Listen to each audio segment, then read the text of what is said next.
What are logarithms for? Does anybody know? Like, to the power of 10, but not.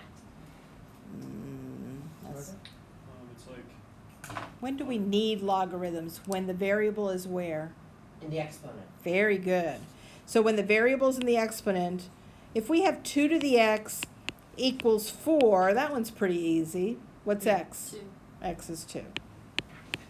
But when we have 2 to the x equals 7, It's not very easy. it's going to be a decimal, right? 2 squared is 4. 2 cubed is 8. So it's going to be somewhere between 2 and 3. 2 point blah, blah, blah, something, okay? 2.6 something or 7 something. Got it?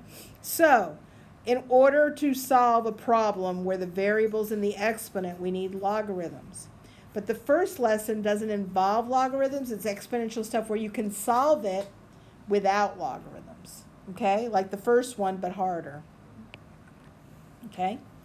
So if I've got, let's see the first one, 3 to the n minus 2 equals 27.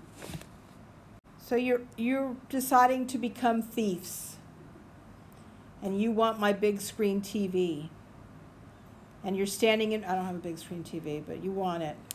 And you're standing in front of my house. What is the first thing you have to do? Break into my house. Get inside. When you're looking at a problem that's a little bit confusing looking, you got to figure out a way in. You understand that? So when you get to 3 to the n minus 2 and 27, you need to make them the same base, and then you're in the house. How do I make 27 into the same base as 3? times. Square root 3. To the something power. Huh? Like 3 to cube the root? something power. Yeah, 3 to the what? 9? Third power. No. 3 to the third power.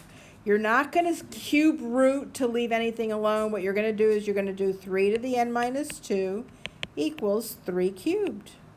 Because 27 is 3 cubed. Everybody with me? Once we have 3 to the this mess equals 3 to the this mess, what do I know about the messes? They're They're the same. equal. They have to be equal to each other, so you just make n minus 2 equals 3, so n equals 5. Can you figure out something we can do to start being able to get into this one, into this problem? Can we change anything to the base of the other? Divide 81 or that by 9 and then by 9 again. Divide it. You don't divide when you have exponents. You can't mess with them. You can't multiply, you can't divide, because you got that exponent hanging around, and it's going to mess you up.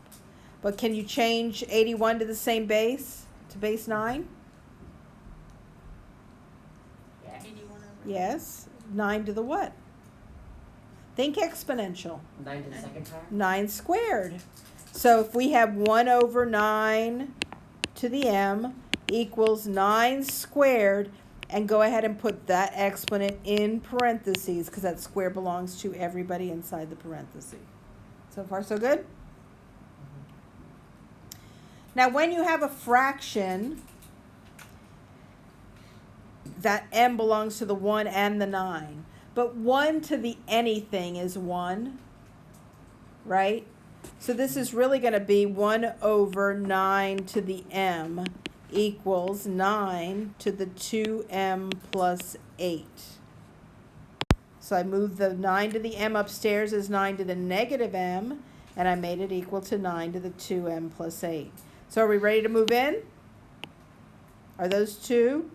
If 9 to that first mess equals 9 to that second mess, what do we know about the messes?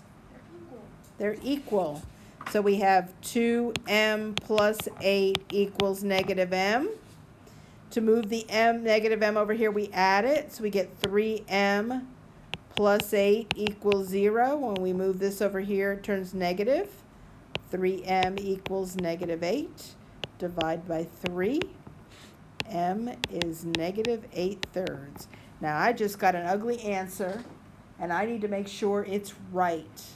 I'm going to go up here to the original problem and type in 1/9 to the negative 8/3 and hit enter. And then I'm going to type in 81 to the negative 8/3 plus 4 and hit enter. And the answers are going to be ugly, but they should be the same ugly number. Try checking it and come see me if you have a problem. So the 3 is going to stay as a 3 to the 5x. 81 is 3 to the 4. You can factor it, and it's 3 to the 4 because it's 9 times 9, and each 9 is 2 3s, right? And then 9 is 3 squared. Got it? So far, so good? We're still not in the house. We're still trying to break in. Because that left side has 2 bases. You need them to make them 1. What do I do with the exponents on the left side? Do I add them or do I multiply them? Multiply. Add. Yeah, good job. You add. So this is going to be 3 to the 5x plus 4 minus 4x. Because you multiply this in. Got it? And then you add those together. Equals 3 to the 2x minus 6. Well, what's 5x minus 4x? 1x. So it's 3 to the x plus 4 equals 3 to the 2x minus 6. Now are we ready to move in for the kill? Yeah, we can make those two equal to each other. So we get 2x minus 6 equals x plus 4. We'll move this over here. You get an x. And when you move this 6 over here, you get a 10. Yes, when you have a whole fraction under a radical, the radical belongs to everybody. So this is going to be x to the root 3 equals 36 to the root 3 over root 4. What is the square root of 4? 2. So it would be the root 3 over 2. You understand that? Mm-hmm. So the exponents still aren't the same. So I got to figure out a way to get that 2 downstairs out of the way. What can I change 36 to? Exponentially. What can I change the 36 to? 6 6 what? over 6. 6 over 2. 6 under 2. 6 to the second. Very good. 6 squared. I said over 2. Yeah, I know what you said. 6 squared. I heard you. Does everybody understand that the 36 turned to 6 squared, and then you gunk the root 3 over 2 next to it, right?